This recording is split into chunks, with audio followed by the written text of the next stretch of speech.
Thank you for tuning in to All Things Real Estate. Once again, here are your hosts, Brad Avergon and Gary Kelly. Welcome back to All Things Real Estate. For the record, I'm with Brad Avergon. He's with Fairway Independent Mortgage. He's sitting there, all colors and all that. I'm Gary Kelly. I'm with Castaneda Realty Group, and I'm sitting here in a black shirt, but it's got colors in the logo. We're talking about the summer school for real estate agents, the NAR lawsuit, and some of the implications of it. And Brad is always very good at starting to point out some of the fallacies in all this. I mean, one of the fallacies I see, Brad. Yeah. Right now, going forward, if I want to show a house, I've got to get someone to sign paperwork saying that I'm showing them the house. If they come to an open house, however, they don't need to do that paperwork. That's right. And I'm a realtor.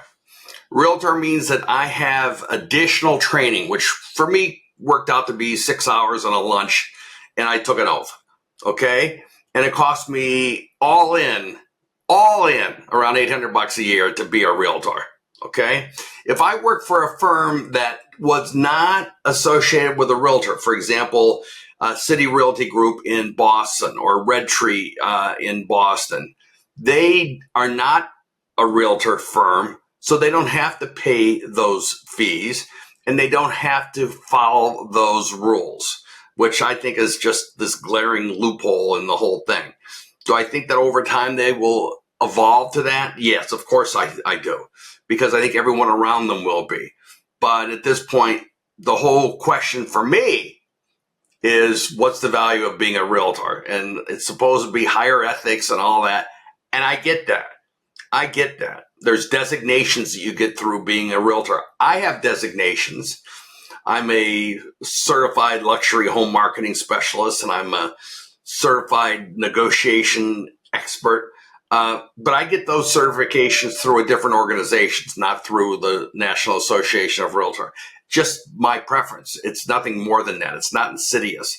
But if you're in a firm that's part of the Realtor Association, everyone's got to be in it and everyone's got to take the same oath, which I think is like, frankly, I'm going to get in trouble for this. It's kind of like a union.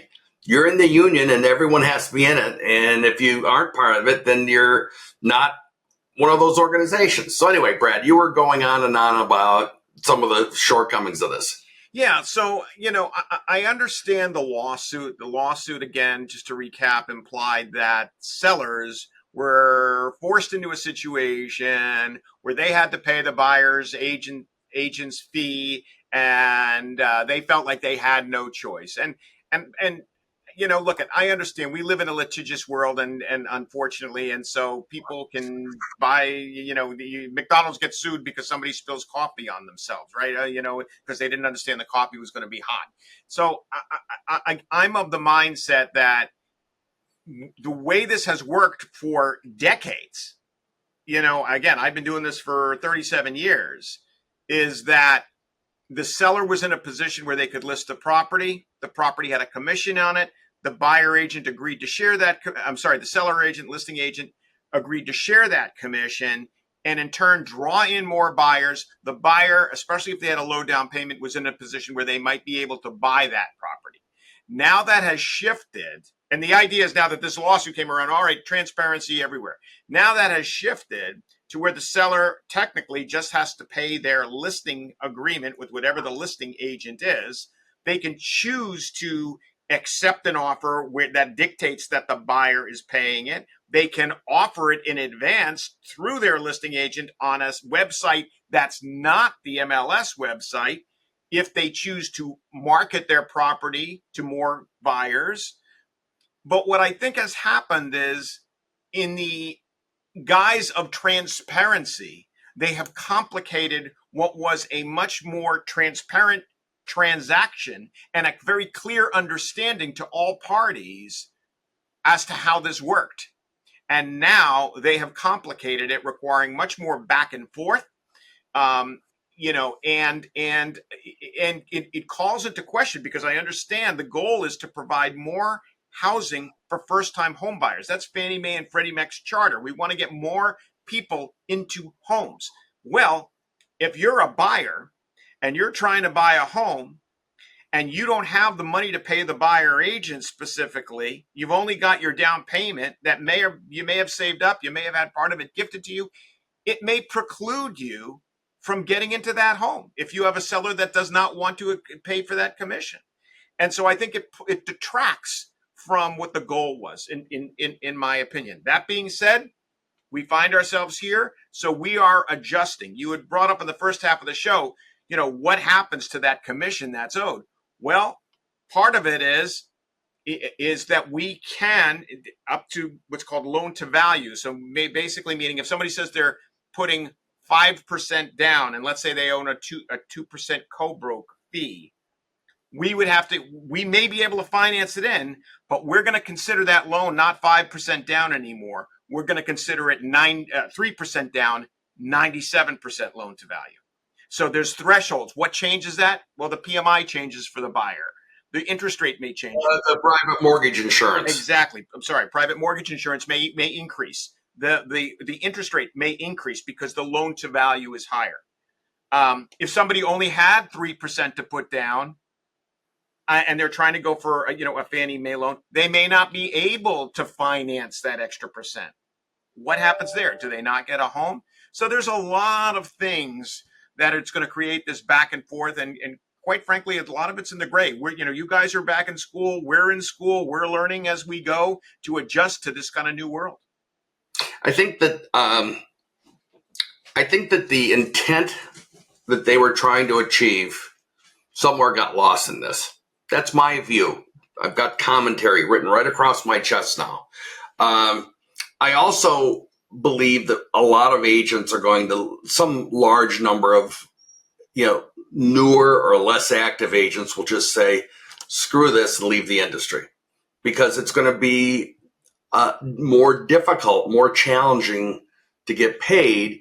And the argument is, well, if you can't negotiate your own pay, you have no business negotiating a purchase of a house. I respect that hard-nosed opinion. At the same time, I think it's going to be a challenge for some people, because as much as you'd like to think that realtors are rolling in dough, not every realtor is rolling in dough by any stretch. And so it just makes it more challenging. I would agree. I think there's going to be a lot of agents that are going to leave. And for those that stay, they may just try to work more with sellers. My bigger concern in this is the representation for the buyer. I strongly believe and advocate for for buyers to get a buyer agent, because it often it's the largest purchase they're going to make in their lifetime. They have no experience in this world, and in what we do, the world of real estate, what you can and say can be used against you. And so you've got a situation where, you brought an example where somebody walks into an open house, a buyer walks into an open house and says to the listing agent, I want to make an offer.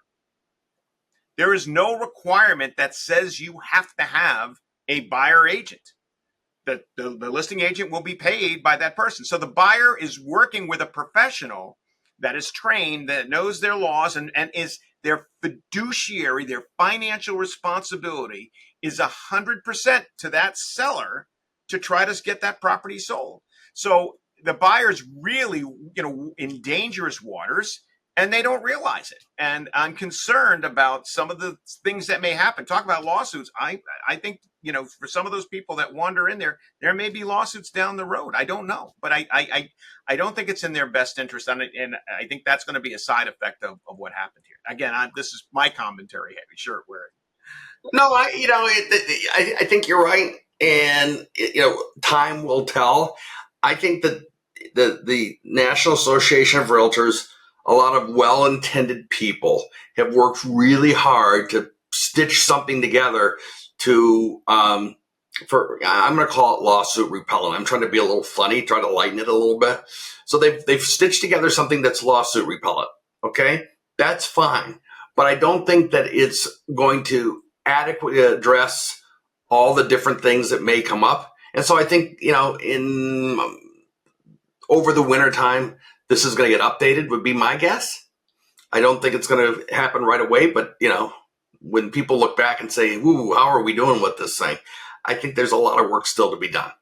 And I don't want to take away from the people who have worked really hard trying to, put together solutions and new forms, because they've worked really hard. And we can sit here and criticize, but we weren't a part of it. I would also say we weren't a part of the jury that came up with this as being a bad thing. And I tend to, in the United States, I tend to respect the jury process. So there's a number of things that I find a little troublesome, and we'll get there. We'll figure it out. I would agree. One thing that I would like to make sure our listeners hear is, if you are considering purchasing real estate, there's a lot of changes, as Gary and I are discussing, that are going on. Please, before you sign any document, make sure you have a clear understanding. We in Massachusetts are in what's called an attorney state, which means attorneys conduct closings. Please consider either getting a buyer agent to represent you, and or consulting with an attorney before you do anything, so you don't get yourself into a situation where you're in trouble. One thing I'm going to say, Brad, along those lines is, you want to see a house, people are going to ask for paperwork now. Yeah. And, the paperwork doesn't have to be a lifetime. It can be for the showing of one house. Your agent may not like that, but I'll show someone a house if they want to see it. I don't want to get into the situation of, I don't want to, do fixed prices to show houses. There are some people that will end up doing that. I'll show you this house, but it's going to cost you $50. I'm not going to do that. Okay. But I do think that, there's an evolution, a next step that's going to come from all this. And to me, that's exciting. I would agree. We're always learning, Gary. So Brad, we're basically out of time. How does someone reach you? Best way to reach me, Gary, is via my cell phone, which is 978-375-5531, or they can email me at brad@bradavergon.com. And Gary, how do they reach you? Brad, they can reach me by smoke signals. An email, Gary@movewithgary.com. Phone 508-733-6005. As they like to say, call, click, or stop in, but I'm very rarely in the office. So until we meet again, Brad, thank you. Thank you, Gary. Everybody be well out there. Once again, thank you for watching All Things Real Estate. If you have any questions, feel free to reach out to Brad or Gary.